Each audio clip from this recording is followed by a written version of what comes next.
అద్భుతం జరగాలని దేవుని చిత్తం ఉన్నట్లయితే దేవుడు అలాంటి ఒక సమయం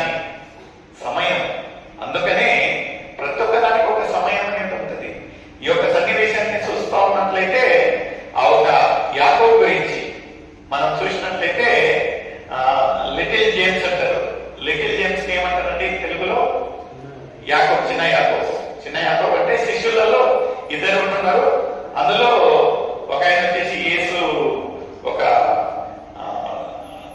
సోదరుడుగా ఉంటున్నారు. జబదే కుమారుడు ఒక అతను. అక్కడ ఇతనిలో విశేషత ఏమంటున్నదంటే ఇతనికి ఒక కాలు ఎక్కువ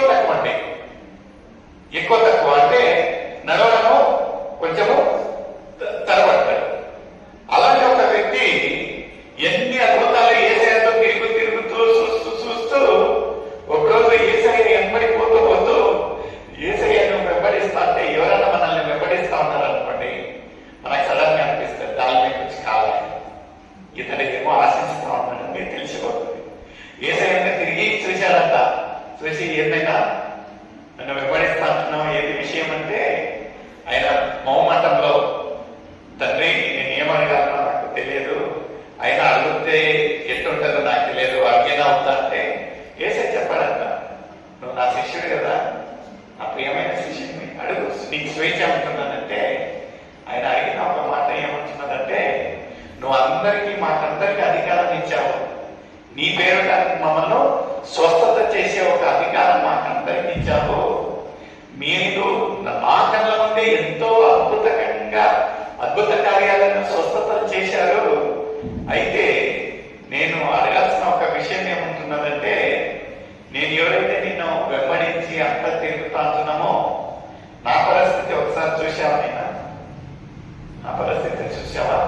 ఒక కాలు తక్కువ, ఒక కాలు ఎక్కువ ఉంటున్నది.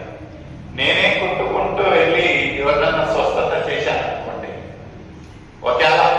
ఒకవేళ అది ఏమన్నా ఎడవటైంది అనుకోండి, ఫస్ట్ మనుషులు ఏమంటారంటే ఫస్ట్ నిన్ను చూసుకో కదా, ఫస్ట్ నేను చూసుకో తర్వాత కదా.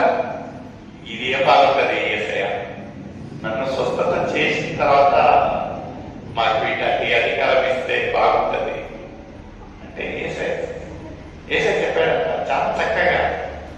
యేసయ్య ఏమన్నాడంట, చూడు యాకోబు, మామూలుగా నువ్వు చక్కగా ఉండి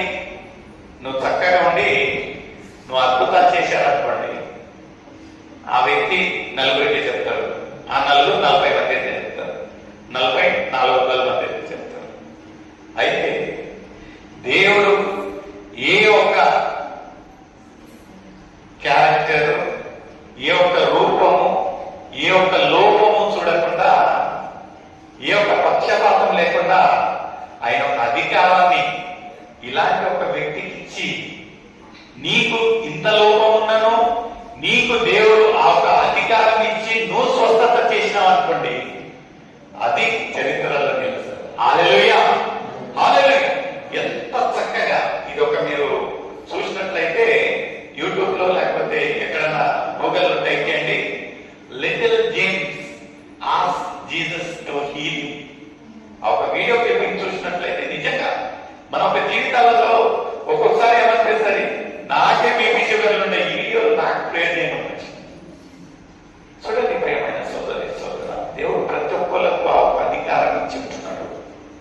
ఒక చిన్నవాడైనను పెద్దవాడైనను ఈరోజు ఐడియా అనుకుంటా ఒక మాట ఏమన్నదంటే, దేని గురించి వచ్చింది ఈ మాట, డాడీ ఎన్ని నేను మోసుకొని పోవాలి, ఎట్టా ఏం కదా, నేను చిన్న పిల్లని కదా, ఇంత లవలాటి మొయ్యాలా అది అంటే నేను ఒక్క మాట చెప్పాను, నువ్వు మోసినందుకు ఈరోజు యేసయ్య వచ్చి ఎవరిగా ఎన్ని పనులు చేశారని నిలబెట్టారనుకోండి, నేను పెద్దగా కనిపిస్తానని నాకు ఆశీర్వాదాలు ఇచ్చాడనుకో, చిన్నపిల్ల నీకు బాధపడతావు కదా. ఎందుకంటే పెద్దోళ్ళు పెద్దగా మోసినట్టు రావు, అందరూ సరి సమానులే, చిన్నవాళ్ళైనను పెద్దవాళ్ళైనను అందరికీ సరి అయిన హక్కు రావాలి అని నువ్వు పోరాడతావు పోయి, అప్పుడు చిన్న పెద్ద అనేది రాదు. అందుకని దేవుని కార్యానికి నువ్వు చిన్న పని పెద్ద పని నీకు శక్తి కలిగినంత నువ్వు పని చేసినట్లయితే దేవుడు నిన్ను మెండుగా ఆశీర్వదిస్తాడు. చూడండి ప్రియమైన సోదరి సోదరులా, దేవుని యొక్క సన్నిధిలో మనం ఎలా ఉంటున్నాము, దేవుడు ఇచ్చిన ఒక అధికారంను మనం ఎలా వాడుకుంటా ఉంటున్నాం అనేది ఒక ప్రశ్న. ఇచ్చిన తలాంతును మనము పూడ్చిపెట్టామనుకోండి, ఆ ఒక యజమానుడు ఏం చేశాడు అతన్ని? శబాష్ అన్నాడా? ఏమన్నాడు? అతని దగ్గర ఉన్న తలాంతును తీసుకొని మిగతా వారికి ఇచ్చేశాడు. దేవుడు నీకు ఒక తలాంతి ఇచ్చాడు, ప్రార్థన తలాంతి ఇచ్చాడు, పాట తలాంతి ఇచ్చాడు, వాయిద్యం తలాంతి ఇచ్చాడంటే మనం దేవుడికి వాడబడలేకపోతే దేవుడు ఏం చేస్తాడు?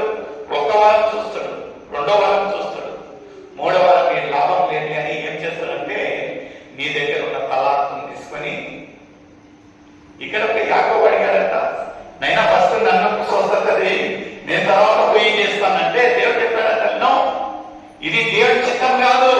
దేవుడి చిత్తం ఏముంటున్నదంటే ఒక లోపమున్న వ్యక్తికి ఒక దేవుడు సరి సమానంగా ఇచ్చే ఒక హక్కు ఇలా ఉంటున్నది అని నలుగురికి తెలియాలని దేవుడు తెలియదా? దేవుడికి నీ ఒక లోపము దేవుడికి తెలియదా నిన్ను స్వస్థత చేసేది? అయినను దేవుడు ఇలాంటి ఒక పరిస్థితి తెచ్చాడంటే దానికి ఒక కారణం మనం కనుకోవచ్చు. ఏది నాకు ఇట్టయింది అట్టయింది, ఎందుకు ఇలా? ఈరోజు యూట్యూబ్ లో యూట్యూబ్ కదండి, స్టేటస్ లో ఒక స్కెలిటన్ నో ఇట్లా పెట్టి ఒక కింద ఏం క్యాప్షన్ ఇచ్చామంటే అగర్ ऊपर का लैमिनेशन निकाल लो तो सबका हकीकत ऐसा ही रहता है అంటే ఒకసారి మనం మరణించామనుకోండి, అన్ని ఆ ఒక కంకాల స్కెలిటన్ ఏమంటారండి, అస్థిపతి రాళ్ళను కూడిచారంటే ఎవరు ఏమైనా కనుక్కోలేము. మన పైన ఉన్న లామినేషన్ ఒక్కసారి పోయాడనుకోండి, ఎవరు అందరు సరి సమానులే. దేవుని దృష్టిలో ఉన్న అలానే దేవుడు ఎవరిని పక్షపాతంగా ఆస్వాదించడంలో నిన్ను ప్రేమిస్తా ఉంటున్నాడంటే నన్నుగా సరి సమానంగా ప్రేమిస్తా ఉంటున్నాడు. అయితే మనం ఎలా దేవునితో విధేయతగా ఉంటున్నాము, దేవుని కార్యాలు ఎలా చేస్తా ఉంటున్నాం, ఆయనకి ఇచ్చే ఒక ప్రాముఖ్యత ఎలా ఉంటున్నది అనేది ఒక ప్రశ్న నీకు నాకు ఉంటున్నది. నిజంగా ప్రియమైన సోదరి సోదరుల, మనలో ఏమైనా ఒక అలజడి ఉన్నట్లయితే మన యొక్క జీవితాలలో దేవుడు అంటా ఉంటున్నాడు, నువ్వు బాధపడవద్దు. తాత్కాలికమైన ఒక పరిస్థితి ఇలా ఉంటున్నదేమో, దీని గురించి నువ్వు బాధపడవు. ఒక మాట మనము చదువుకొని ముగిస్తామండి. యెరెమీయా 29వ అధ్యాయము 11వ వచనం. Book of Jeremiah 29th chapter 11th verse. తీసిన వారు చదివి సహకరించండి. నేను మిమ్మల్ని గూర్చి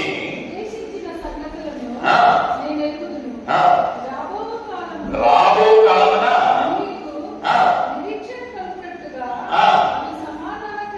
సమాధానకరమైన కానీ విశ్వాసులుగా మనకి ఇలాంటి చాలా ఘోరమైన ఒక పరిస్థితి వచ్చేందుకు దేవా ఎందుకు తండ్రి ఇలాంటి ఒక పరిస్థితి అంటే దేవుడు ఏమంటాడంటే తాత్కాలికమైన ఒక ప్రకటనలో చూసినట్లయితే ఒక 10 రోజుల కాలం మాత్రమే ఈ యొక్క శ్రమ, ఆ తర్వాత నీకు ఎలాంటి ఒక శ్రమ ఉంటుంది. ఇక్కడ ఒక దేవుడు ఏమంటాడంటే ఎలాంటి ఒక ప్లాన్స్, ఎలాంటి ఒక యోజనాలు ఉంటున్నాయంటే మీకు మంచి కలిగేది కానీ హాని కలిగేది కాదు.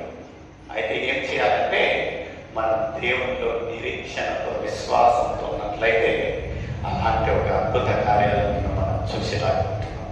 నిజంగా ప్రియమైన సోదరి సోదరుల, ఎలా ఉంటున్నది మన ఒక విశ్వాసం, ఎలా ఉంటున్నది మన ఒక నిరీక్షణ అనేది మనల్ని మనం పరీక్షించుకున్నాం.